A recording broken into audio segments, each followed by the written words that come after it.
It looks like the Moto Z, but it's not. It also looks like the Moto Z Force, but it's not that either. This is actually the latest modular smartphone out of Lenovo's camp.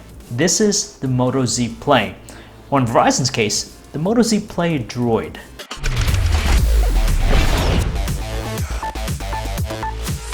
While it shares a similar design language, we're dealing with a mid-ranger here, so the specs aren't as cutting edge as those found in the other two Moto Z phones. Visually, however, the Moto Z Play Droid doesn't stray too far from what we're familiar with its glass and metal construction, which also features the same nano coating for protection against minor incidents with water. It's slightly taller, wider, and thicker, but it's only by a smidgen. The construction feels solid at the very least, which is a good thing. There are actually two things that really stand out with the design of the Moto Z Play Droid. Now, you can't really tell, but it's actually a little bit thicker with its chassis, but there's a reason why. Not only because there's a slightly larger battery in here, but there's also a 3.5mm headphone jack. Now, this is something that was taken away with the Moto Z and the Moto Z Force. So for me, I'm pretty happy because it means you don't have to worry around using some sort of adapter or remember to bring an adapter just to use your headphones. You have it right there at your disposal. And the second thing about it is that it has that same modular design. So if you look in the back of the phone, you have those same pin connector ports on the back side here. So that means it's compatible to work with any of the existing Moto mods that are currently available to the Moto Z and the Moto Z Force. So out of the box, this mid-range of a phone has plenty of accessories to choose from right now, and that alone is pretty versatile. Since the general size of the phone closely matches the other phones, it means we have the same 5.5-inch AMOLED screen here. However, the resolution of the panel drops down to 1080p, placing it in that mid-range category. Now, in my testing, the AMOLED panel here exhibits some favorable qualities, but it's still not as perfect as the AMOLED screens in Samsung's flagships. You can say that it's above average. It's bright with a maximum luminance of 517 nits, so it's visible in direct sunlight for the most part. The 7300 Kelvin color temperature is a tad bit on the colder side, but it's not as colder than some other AMOLED panels we've come across. Finally, there's a hint of saturation with its color reproduction in the sRGB gamut chart. Colors such as green, yellow, and magenta tend to be overblown by a little, so it means that it's not perfectly calibrated. But then again, some folks prefer that.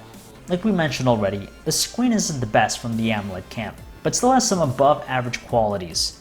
Throw in a familiar feature like Moto Display, it means that notifications, the time, and the date are all accessible at a moment's notice. You know it's a mid-ranger because it's powered by a Qualcomm Snapdragon 625 chip coupled with 3GB of RAM and the Adreno 506 GPU. Superficially, it moves with the same finesse and zippiness as its siblings, but exhibits some choppiness with its graphics processing performance. It'll more than be capable of handling the basic stuff, but we wouldn't go far to say that it's the ideal thing for gamers. As it currently stands, there's only a single storage option for the Moto Z Play Droid. That's 32GB of internal capacity. For those that require more, there is a micro SD card slot. The fingerprint sensor below the display is just like the ones found on the Moto Z and the Moto Z Force.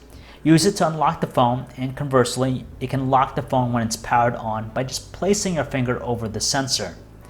The 5.5-inch AMOLED screen is perfect for watching videos thanks to its wide viewing angles, the punchy colors, and its sheer size.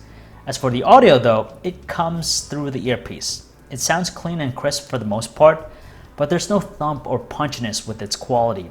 So it's the kind of thing that gets drowned out in noisy conditions. We're not at all disappointed that the Moto Z Play Droid has a thicker chassis. In fact, we're happy it is because not only is it able to accommodate a headphone jack, but also a larger 3510 mAh battery. And when you have a 1080p screen instead of one with Quad HD resolution, the phone has the recipe for some serious battery life. When it comes to longevity, this phone is difficult to drain. In our Wi-Fi browsing tests, it managed to put up an outstanding mark of 16 hours and 13 minutes, while its recharge time of 109 minutes using the included turbocharger is also respectable. Best of all, you can always expand the battery life with one of those battery pack Moto mods. The Moto Z and Moto Z Force feature 13 megapixel and 21 megapixel cameras respectively. With the Moto Z Play Droid, it's a 16 megapixel one with an f2.0 aperture lens. You have laser and phase detection autofocus, dual LED flash, and up to 4K video recording. The only thing missing here in its arsenal is optical image stabilization, but besides that, everything else is the same. The camera app too is the same. There's a manual mode to compose a shot to your liking, as well as all those customary modes we get in most phones, like panoramic and all the other stuff. It's not as diversified with its package like some other phones, but it gets the job done for the most part. Given its mid-ranger attachment, we're actually impressed by the performance of the 16 megapixel camera. When the conditions are ideal, it snaps some crisp and detailed images. It seems to favor a warmer tone, but colors in general have some degree of saturation. The front-facing camera does nicely with selfies too. There's a pleasant level of sharpness there to accompany its solid details capture. Our only issue with the camera is its longer snapshot time under low light settings. It does that to gain enough exposure, but the downside is that it becomes prone to blurring.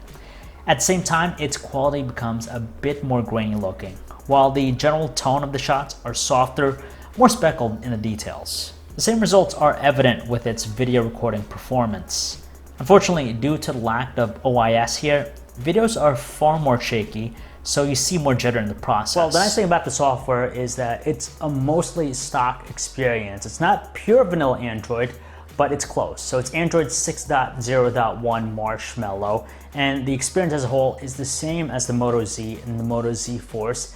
It does have some tweaks and customizations in the form of some of the Moto stuff we've seen in the past, so Moto Actions, Moto Assist, and also Moto Display.